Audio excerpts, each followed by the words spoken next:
জাতীয় সঙ্গীত বাদ দেওয়ার কারণগুলো এই ভিডিওটি শেষ পর্যন্ত দেখলেই জেনে যাবেন।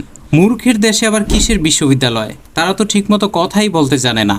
এই কথাটি কে বলেছিল জানেন? এই কথাটি বলেছিল একজন সফল পতিতা ব্যবসায়ী, কট্টর হিন্দুত্ববাদ এবং মুসলিম বিদ্বেষী বিশ্বকবি রবীন্দ্রনাথ ঠাকুর। এখন আপনার মনে হয়তো প্রশ্ন জাগতেই পারে যে তাকে পতিতা ব্যবসায়ী কেন বলেছি। ভিডিওটি শেষ পর্যন্ত দেখলে সেটার উত্তরও পেয়ে যাবেন।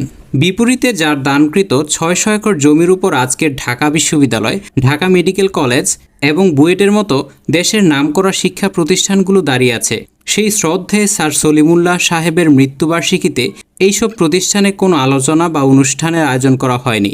অন্যদিকে তৎকালীন সময়ে কবি রবীন্দ্রনাথ ঠাকুরের বাঙালি বিদ্বেষ এবং ঢাকা বিশ্ববিদ্যালয়ের প্রতিষ্ঠার বিরোধিতার কথা কম বেশি সবারই জানা।